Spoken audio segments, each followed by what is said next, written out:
2026 അങ്ങോട്ട് തുടങ്ങിയതേ ഉള്ളൂ എങ്കിലും എനിക്ക് നല്ലൊരു പണി കിട്ടിയിട്ടുണ്ട്. നല്ലതുപോലെ പനിയായിട്ടുണ്ട്. എൻ്റെ സൗണ്ട് ഒരുപാട് മാറിയിരിക്കുകയാണ്, നിങ്ങൾക്ക് കേൾക്കുമ്പോൾ മനസ്സിലാവും. അപ്പോൾ ഇത് എൻ്റെ ബെസ്റ്റ് ഫ്രണ്ടാണ് അർച്ചന. നമ്മുടെ കുമരഞ്ചിറ അമ്പലത്തിലെ പറ ഇറങ്ങിയിട്ടുണ്ട്. അപ്പോൾ ദേവി നമ്മുടെ നാട് കാണാൻ, നമ്മളെല്ലാവരെയും കാണാൻ വേണ്ടി നമ്മുടെ അടുത്തോട്ട് വരുന്നൊരു സമയമാണ്. സത്യം പറഞ്ഞാൽ ഇത് വല്ലാത്തൊരു ആഘോഷമാണ്. പറ തുടങ്ങി പിന്നെ ഉത്സവം കഴിയുന്നോടം വരെ എന്താ ഇവിടെ നടക്കുന്നത് അറിയാൻ വയ്യ. താലപ്പൊലി ഉണ്ട്, താലപ്പൊലി മഹോത്സവം ഉണ്ട്, അങ്ങനെ ഒരുപാട് പരിപാടികളുണ്ട്. അപ്പം ഇന്ന് തുടങ്ങുകയാണ് കേട്ടോ. അപ്പം ഒരുപാട് അപ്പം വരുന്നുണ്ട്. അതെന്താണെന്നറിയില്ല, എക്സൈറ്റ്മെൻ്റ് ആയിരിക്കും. ഡെക്കറേഷൻ വർക്ക് പറയാതിരിക്കാൻ വയ്യ, അടിപൊളിയായിരുന്നു. എനിക്ക് ഒരുപാട് ഇഷ്ടപ്പെട്ടു, ലൈറ്റ് ഉൾപ്പെടെ. പിന്നെ നിങ്ങൾ ഈ സുന്ദരിയെ കണ്ടോ? ഇത് സത്യത്തിൽ സുന്ദരിയല്ല, സുന്ദരനാണ്.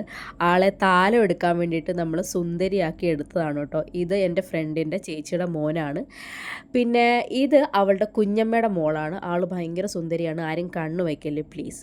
പിന്നെ കുറേ കുഞ്ഞുമക്കളുടെ കൈകൊട്ടുകളി, തിരുവാതിരകളി, പിന്നെ ഒരു മോളുടെ നാടോടി നൃത്തമൊക്കെ ഉണ്ടായിരുന്നു. പിന്നെ അവർക്ക് പ്രോത്സാഹന സമ്മാനം ഉണ്ടായിരുന്നു കേട്ടോ. പിന്നെ ഭക്തിഗാനമേള തുടങ്ങി. നമ്മൾ 2-3 പാട്ട് കേട്ട് കഴിഞ്ഞപ്പോൾ നമുക്ക് കോളിഫ്ലവറും ബജ്ജിയൊക്കെ കഴിക്കണമെന്ന് തോന്നിയിട്ട് നമ്മൾ അതും വാങ്ങിച്ചിട്ട് അവളുടെ വീട്ടിലോട്ട് പോയി. അവളുടെ വീട് ജംഗ്ഷന് തൊട്ടടുത്ത് തന്നെയാണ്. പിന്നെ നമ്മൾ അവിടെ പോയിരുന്നത് കഴിക്കുന്നതിൻ്റെ തിരക്കിൽ വീഡിയോ എടുക്കാൻ സത്യം പറഞ്ഞാൽ മറന്നുപോയി.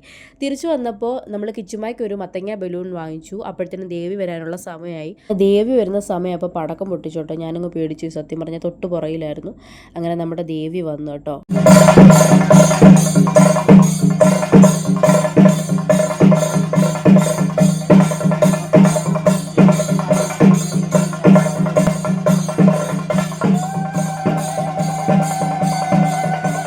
അങ്ങനെ പിന്നെ ചാച്ചനും അമ്മ എന്നെ വിളിക്കാൻ വേണ്ടിയിട്ട് വന്നു. ദേവിയെ കണ്ട് ഒരുപാട് പ്രാർത്ഥിച്ചിട്ട് ഞാൻ വീട്ടിലോട്ട് പോയി. പോകുന്ന വഴിക്ക് നമ്മൾ ദീപൻചേട്ടൻ്റെ വീട്ടിൽ കയറിയായിരുന്നു.